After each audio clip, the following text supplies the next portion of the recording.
അസ്സലാമു അലൈക്കും വറഹ്മത്തുള്ളാഹി വബറകാതുഹു. അൽഹംദുലില്ലാ വസ്സലാത്തു വസ്സലാമു അലാ റസൂലില്ലാ. പിന്നറിഞ്ഞ സഹോദരങ്ങളെ, മുഹമ്മദ് നബി സല്ലല്ലാഹു അലൈഹി വസല്ലമയുടെ ജീവിതം പഠിക്കുമ്പോൾ നമുക്ക് വളരെയധികം അത്ഭുതം തോന്നിക്കുന്ന നിരവധി സംഭവങ്ങൾ അദ്ദേഹത്തിൻ്റെ ചരിത്രത്തിൽ ഉടനീളം കാണാൻ സാധിക്കും. എന്നാൽ അവയിൽ ചില സംഭവങ്ങൾ പ്രവാചകത്വം ലഭിക്കുന്നതിന് മുമ്പ് തന്നെ അല്ലാഹു സുബ്ഹാനഹു വ തആല തൻ്റെ ദൂതനെ എങ്ങനെയാണ് വലിയൊരു ദൗത്യത്തിനായി ഒരുക്കിയത് എന്ന് നമ്മെ ബോധ്യപ്പെടുത്തുന്നതാണ്. മക്കയിലെ ജനങ്ങൾക്കിടയിൽ മുഹമ്മദ് എന്ന കഥാപാത്രം ഒരു സാധാരണ വ്യക്തിയായിരുന്നില്ല. സമ്പത്ത് കൊണ്ടോ അധികാരം കൊണ്ടോ ഗോത്രബലം കൊണ്ടോ അദ്ദേഹം ഒരു സ്ഥാനവും നേടിയെടുത്തിട്ടില്ല. എന്നിട്ടും ജനങ്ങൾക്കിടയിൽ അദ്ദേഹത്തെ ഉയർത്തിയത് അദ്ദേഹത്തിൻ്റെ സ്വഭാവമായിരുന്നു. സത്യസന്ധത, വിശ്വസ്തത, നീതിബോധം, പരിശുദ്ധമായ ജീവിതം, ജനങ്ങളോടുള്ള ഏറ്റവും മാന്യമായ ഏറ്റവും നല്ല ഒരു പെരുമാറ്റം, ഇവയൊക്കെ ആയിരുന്നു പ്രവാചകനാകുന്നതിൻ്റെ മുമ്പ് അദ്ദേഹത്തിൻ്റെ സമ്പത്ത്.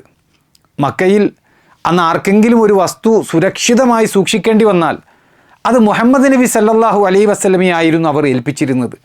ആരുടെയെങ്കിലും ഇടയിൽ തർക്കമുണ്ടായിക്കഴിഞ്ഞാൽ അവർ അദ്ദേഹത്തിൻ്റെ വിധി തേടി പോകുന്നതിൽ അവർക്ക് ഒരു വിഷമവും ഉണ്ടായിരുന്നില്ല.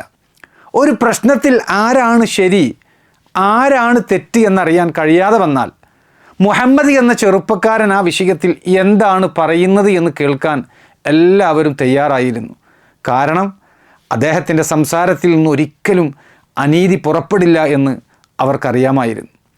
സഹോദരങ്ങളെ, ഇങ്ങനെയുള്ള ഒരു പശ്ചാത്തലത്തിൽ മുഹമ്മദ് നബി സല്ലല്ലാഹു അലൈഹി വസല്ലമയുടെ 35-ാം വയസ്സിൽ മക്കയിൽ വളരെ പ്രധാനപ്പെട്ട ഒരു സംഭവം അരങ്ങേറി. മഹാനായ ഇബ്രാഹിം നബി അലൈഹിസ്സലാമയും ഇസ്മായിൽ നബി അലൈഹിസ്സലാമയും ചേർന്ന് നിർമ്മിച്ച അള്ളാഹുവിൻ്റെ ഭവനമായ കഅബ. കാലക്രമേണ ചില നാശനഷ്ടങ്ങൾക്ക് വിധേയമായിരുന്നു ആ ഭവനം. ശക്തമായ വെള്ളപ്പൊക്കങ്ങൾ അതിൻ്റെ ചുമരുകളെ സാരമായി ബാധിച്ചിരുന്നു. ചില ഭാഗങ്ങൾ ദുർബലമായിരുന്നു. മുമ്പ് മക്കയിലുണ്ടായ ഒരു തീപിടുത്തവും അതിൻ്റെ ഘടനയെ വല്ലാതെ ബാധിച്ചിരുന്നു. അങ്ങനെ കഅബയുടെ അവസ്ഥ മക്കക്കാരെ ആശങ്കപ്പെടുത്താൻ തുടങ്ങി. ഈ ഒരു അവസരത്തിൽ അവർ ഒരുമിച്ചുകൂടി കഅബയെ സംരക്ഷിക്കണം, അള്ളാഹുവിൻ്റെ ഭവനം പുതുക്കി പണിയണം. ഈ ഒരു തീരുമാനം എല്ലാവരും ചർച്ച ചെയ്തു ഐക്യകണ്ഠേന സ്വീകരിച്ചു. പലിശയുമായി ബന്ധപ്പെട്ട പണം, അതുപോലെ തന്നെ ഒരു വേശ്യയുടെ സമ്പാദ്യം, ഇതൊന്നും അതിൻ്റെ നിർമ്മാണത്തിന് ഉപയോഗിക്കാൻ പാടില്ല എന്ന് അവർ ഏകകണ്ഠമായി തീരുമാനമെടുത്തു. പക്ഷേ കഅബ ആര് പൊളിക്കുമെന്ന കാര്യത്തിൽ അവർക്ക് ഭയമുണ്ടായിരുന്നു. അവസാനം മക്സൂം ഗോത്രത്തിൽപ്പെട്ട വലീദ് ബിനുൽ മുഗൈറ അതിന് ധൈര്യപ്പെട്ട് മുന്നോട്ട് വന്നു. അദ്ദേഹത്തിന് പ്രശ്നമൊന്നും സംഭവിച്ചിട്ടില്ല എന്ന് കണ്ട് മറ്റുള്ളവരും അദ്ദേഹത്തിൻ്റെ കൂടെ ആ ദൗത്യത്തിൽ പങ്കാളിയായി. അങ്ങനെ മക്കയിലെ വിവിധ ഗോത്രങ്ങൾ ഒന്നിച്ചുകൂടി കഅബയുടെ പുനർനിർമ്മാണം ദ്രുതഗതിയിലാക്കി. ഓരോ ഗോത്രത്തിനും ഓരോ ഭാഗങ്ങൾ വീതിച്ചു നൽകി. എല്ലാവരും സന്തോഷത്തോടെയും അഭിമാനത്തോടെയും അതിൻ്റെ കേടുപാടുകൾ മാറ്റുന്നതിൽ പ്രവർത്തിച്ചു. കാരണം ഇതൊരു സാധാരണ കെട്ടിടത്തിൻ്റെ നിർമ്മാണമല്ല, ലോകത്തിലെ ഏറ്റവും പവിത്രമായ ഭവനത്തിൻ്റെ നിർമ്മാണമാണ്. നിർമ്മാണത്തിന് നേതൃത്വം നൽകിയത് റോംകാരനായ ബഹൂം എന്നു പേരുള്ള ഒരു ശില്പിയായിരുന്നു. അങ്ങനെ ദിവസങ്ങൾ കടന്നുപോയി, ചുമരുകൾ ഉയർന്നു. കഅബയുടെ രൂപം പൂർത്തിയാകാൻ അധികം വൈകിയില്ല. എല്ലാം വളരെ മനോഹരമായി മുന്നോട്ട് പോവുകയായിരുന്നു. നിർമ്മാണം ഹജറുൽ അസ്വദ് സ്ഥാപിക്കുന്ന ആ സ്ഥലം വരെ എത്തിയപ്പോൾ അത് പ്രതിഷ്ഠിക്കാനുള്ള യോഗ്യത ആർക്കാണ് എന്ന കാര്യത്തിൽ വലിയ അഭിപ്രായ വ്യത്യാസമുണ്ടായി. മനുഷ്യരുടെ ചരിത്രത്തിൽ പലപ്പോഴും സംഭവിക്കുന്നത് പോലെ അവസാന നിമിഷത്തിൽ ഈ ഒരു വിഷയത്തിൽ വലിയ ഒരു പരീക്ഷണം അവരെ കാത്തിരിക്കുന്നുണ്ടായിരുന്നു. സഹോദരങ്ങളെ, ഹജറുൽ അസ്വദ് അതൊരു സാധാരണ കല്ലല്ല. ഇബ്രാഹിം നബി അലൈഹി ഇസ്ലാമിയുടെ കാലം മുതൽ കഅബയുടെ ഭാഗമായിരുന്ന പവിത്രമായ കല്ലായിരുന്നു അത്. എന്നാൽ ആരും ആ കല്ലിനെ അന്നും ഇന്നും ഇതുവരെ ആരാധിച്ചിട്ടില്ല എന്നത് ലോക ചരിത്രത്തിൽ വളരെ അത്ഭുതകരമായ ഒരു കാര്യമാണ്. ആ കല്ലിനെ അതിൻ്റെ സ്ഥാനത്ത് സ്ഥാപിക്കുക എന്നത് വലിയ ഒരു ബഹുമതിയായി അറബികൾ കണക്കാക്കിയിരുന്നു. അതുകൊണ്ടാണ് ഓരോ ഗോത്രത്തിനും ആ ബഹുമതി തങ്ങൾക്ക് ലഭിക്കണം എന്ന ആഗ്രഹമുണ്ടായി തീർന്നത്. ഞങ്ങളാണത് വെക്കേണ്ടത് എന്ന് ഒരു ഗോത്രം പറഞ്ഞു. അല്ല, അതിനുള്ള അവകാശം ഞങ്ങൾക്കാണ്. ഇങ്ങനെ മറ്റൊരു ഗോത്രം അതിനോട് പ്രതികരിച്ചു. ഞങ്ങളുടെ ഗോത്രമാണ് കൂടുതൽ അർഹതയുള്ളത്. മൂന്നാമത്തെ ഗോത്രം ഇങ്ങനെയും അവകാശപ്പെട്ടു. അവർക്കിടയിൽ വാക്കുകൾ കടുത്തു വന്നു, ശബ്ദങ്ങൾ ഉയർന്നു വന്നു, അഭിപ്രായ വ്യത്യാസങ്ങൾ ക്രമേണ സംഘർഷത്തിലേക്ക് നീങ്ങി. ദിവസങ്ങൾ കഴിഞ്ഞിട്ടും ഒരു പരിഹാരവും കണ്ടെത്താനായില്ല. ഒരു ഘട്ടത്തിൽ സ്ഥിതി അത്രയും ഗുരുതരമായി. മക്കയുടെ തെരുവുകളിൽ യുദ്ധത്തിൻ്റെ ഗന്ധം പരക്കാൻ തുടങ്ങി. ഒന്ന് ആലോചിച്ചു നോക്കൂ സഹോദരങ്ങളെ, അള്ളാഹുവിൻ്റെ ഭവനം പണിയാൻ ഒരുമിച്ച് കൂടിയ ആളുകൾ ഇപ്പോൾ അതേ ഭവനത്തിലെ ഒരു കല്ലിനെ ചൊല്ലി പരസ്പരം വാളെടുക്കാൻ തയ്യാറാവുകയാണ്. ഒരു ചെറിയ തീരുമാനത്തിന് പിന്നിൽ എത്ര വലിയ അഹങ്കാരവും ഗോത്രമത്സരവും ഒളിഞ്ഞിരിക്കുന്നു എന്ന് ഇത് നമ്മെ കൃത്യമായി പഠിപ്പിക്കുന്നുണ്ട്. അത്രയും അന്ന് അവസ്ഥ രൂക്ഷമായിരുന്നു. ചിലർ യുദ്ധത്തിനായി പ്രതിജ്ഞ വരെ എടുത്തു എന്നാണ്. മക്കയുടെ സമാധാനം തകരാൻ പോവുകയാണ്. രക്തച്ചൊരിച്ചിൽ ഏത് നിമിഷവും ആരംഭിച്ചേക്കാം. അപ്പോഴാണ് ഒരാൾ ഒരു നിർദ്ദേശം മുന്നോട്ട് വെച്ചത്. നാളെ രാവിലെ കഅബയിലേക്കോ മസ്ജിദുൽ ഹറമിലേക്കോ ആദ്യം പ്രവേശിക്കുന്ന വ്യക്തിയെ നമുക്ക് വിധികർത്താവാക്കാം. അദ്ദേഹം പറയുന്ന തീരുമാനം എല്ലാവരും സ്വീകരിക്കണം. ഈ ഒരു നിർദ്ദേശം എല്ലാവരും അംഗീകരിച്ചു. കാരണം ഇനി മറ്റൊരു മാർഗവും അവർക്ക് മുന്നിലില്ലായിരുന്നു. ആ രാത്രിയിൽ മക്കയിൽ പലരും ആലോചനകളിലായിരിക്കാം. ആരാണ് ആദ്യം വരിക? ആരായിരിക്കും വിധി പറയുക? എന്തായിരിക്കും തീരുമാനം? സഹോദരങ്ങളെ, പിറ്റേന്ന് പ്രഭാതം വന്നു. എല്ലാവരുടെയും കണ്ണുകൾ ഒരേ ഒരു ദിശയിലേക്കാണ്. ആരാണ് ആദ്യം അവിടേക്ക് കടന്നു വരുന്നത് എന്നവർ കാത്തു നിൽക്കുകയാണ്. അപ്പോൾ അവർ കണ്ടു, ദൂരത്ത് നിന്ന് ഒരു മനുഷ്യൻ നടന്നു വരുന്നു. അദ്ദേഹം അടുത്തേക്ക് വന്നു.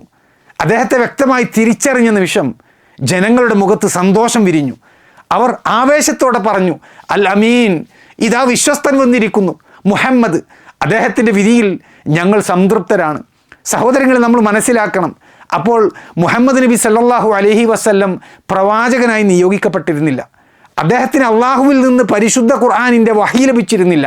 പക്ഷേ സത്യസന്ധതയും വിശ്വസ്തതയും കൊണ്ട് അദ്ദേഹം ജനങ്ങളുടെ ഹൃദയങ്ങൾ കീഴടക്കിയിരുന്നു. പ്രവാചകത്വത്തിന് മുമ്പ് തന്നെ ജനങ്ങൾ അദ്ദേഹത്തിൽ ഇത്രയധികം വിശ്വാസം വെച്ചിരുന്നു എങ്കിൽ അത് അദ്ദേഹത്തിൻ്റെ സ്വഭാവത്തിൻ്റെ മഹത്വം വ്യക്തമാക്കുന്നതാണ് സഹോദരങ്ങളെ. ആ സദസ്സിൽ പ്രശ്നം അദ്ദേഹത്തിൻ്റെ മുമ്പിൽ വിശദീകരിച്ചു കൊടുത്തു. മുഹമ്മദ് നബി സല്ലല്ലാഹു അലൈഹി വസല്ലം എല്ലാവരുടെയും വാക്കുകൾ ശ്രദ്ധയോടെ കേട്ടു. ആരും അപമാനിക്കപ്പെടരുത്, ആർക്കും അനീതി സംഭവിക്കരുത്, ഒരു ഗോത്രത്തിനും പ്രത്യേക മേൽക്കോയ്മ ലഭിക്കരുത്, അതേസമയം എല്ലാവർക്കും ബഹുമതി ലഭിക്കുകയും വേണം. ഇത്രയും കാര്യങ്ങൾ ഒരുമിച്ച് പരിഗണിച്ചുകൊണ്ട് അദ്ദേഹം ഒരു അത്ഭുതകരമായ പരിഹാരം നിർദ്ദേശിച്ചു. ഒരു വലിയ വിരിപ്പ് കൊണ്ടുവരാൻ അദ്ദേഹം ആവശ്യപ്പെട്ടു. ജനങ്ങൾ വിരിപ്പ് കൊണ്ടുവന്നു. മുഹമ്മദ് നബി സല്ലല്ലാഹു അലൈഹി വസല്ലം സ്വന്തം കൈകൊണ്ട് ഹജറുൽ അസ്വദ് ആ വിരിപ്പിൻ്റെ മധ്യത്തിൽ വെച്ചു. ശേഷം ഓരോ ഗോത്രത്തിൽ നിന്നും ഓരോ പ്രതിനിധികളെ വിളിച്ചു. എന്നിട്ട് പറഞ്ഞു, നിങ്ങളെല്ലാവരും ഈ വിരിപ്പിൻ്റെ അറ്റങ്ങളിൽ പിടിക്കണം. അവർ അതുപോലെ പിടിച്ചു. പിന്നീട് എല്ലാവരോടും ചേർന്ന് ആ വിരിപ്പ് ഉയർത്താൻ ആവശ്യപ്പെട്ടു. ഒരു ഗോത്രമല്ല, രണ്ട് ഗോത്രമല്ല, മക്കയിലെ എല്ലാ പ്രധാനപ്പെട്ട ഗോത്രങ്ങളുടെയും പ്രതിനിധികൾ ഒരുമിച്ച് ആ പവിത്രമായ കല്ലിനെ ഉയർത്തി. അങ്ങനെ ഹജറുൽ അസ്വദ് അതിൻ്റെ സ്ഥാനത്തിന് സമീപമെത്തി. അപ്പോൾ മുഹമ്മദ് നബി സല്ലല്ലാഹു അലൈഹി വസല്ലം തൻ്റെ പവിത്രമായ കരങ്ങൾ കൊണ്ട് ആ കല്ലെടുത്തു. ശേഷം അതിനെ അതിൻ്റെ യഥാർത്ഥ സ്ഥാനത്ത് സ്ഥാപിച്ചു. ആ നിമിഷം മാസങ്ങളായി വളർന്നിരുന്ന സംഘർഷം അവസാനിച്ചു. യുദ്ധത്തിൻ്റെ ഭീഷണി അപ്രത്യക്ഷമായി. ആർക്കും തോൽവിയില്ല, ആർക്കും അനീതിയില്ല, ആർക്കും അപമാനമില്ല. എല്ലാവർക്കും ബഹുമതി ലഭിച്ചു, പരിഗണന ലഭിച്ചു. എല്ലാവരും സന്തുഷ്ടരായി. പ്രിയപ്പെട്ടവരെ, ഇതൊരു കല്ല് സ്ഥാപിച്ച സംഭവം എന്ന നിലയിൽ മാത്രം നമ്മൾ കാണരുത്. ഇത് മുഹമ്മദ് നബി സല്ലല്ലാഹു അലൈഹി വസല്ലമയുടെ അസാധാരണമായ ബുദ്ധിശക്തിയുടെ തെളിവാണ്. ഇത് അദ്ദേഹത്തിൻ്റെ നീതിബോധത്തിൻ്റെ തെളിവാണ്. ഇത് അദ്ദേഹത്തിൻ്റെ നേതൃപാടവത്തിൻ്റെ തെളിവാണ്. ഇത് അദ്ദേഹത്തിൻ്റെ വിശ്വസ്തതയുടെ തെളിവാണ്. പ്രവാചകത്വം ലഭിക്കുന്നതിന് 5 വർഷങ്ങൾക്ക് മുമ്പേ മക്കയിലെ മുഴുവൻ ജനതയും ഒരു പ്രതിസന്ധി പരിഹരിക്കാൻ ആശ്രയിച്ച വ്യക്തി മുഹമ്മദ് നബി സല്ലല്ലാഹു അലൈഹി വസല്ലമ ആയിരുന്നു.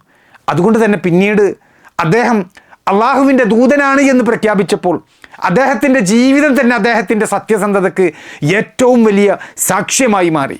സുബ്ഹാനല്ലാഹ്, പവിത്രമായ ഹജറുൽ അസ്വദ്, മനുഷ്യ ചരിത്രത്തിലെ ഏറ്റവും പവിത്രമായ കൈകൾ കൊണ്ട് അതിൻ്റെ സ്ഥാനത്ത് സ്ഥാപിക്കപ്പെട്ട ആ മഹത്തായ നിമിഷം ഇന്നും ചരിത്രത്തിൻ്റെ താളുകളിൽ പ്രകാശിച്ചു കൊണ്ടിരിക്കുകയാണ്.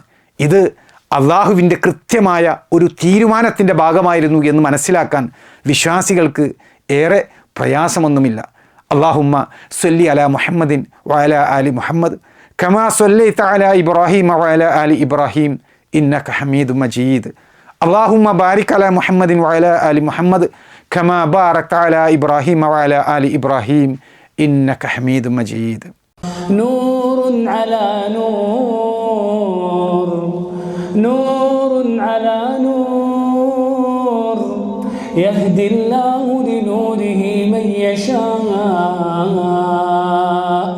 ويضرب الله الأمثال للناس والله بكل شيء عليم.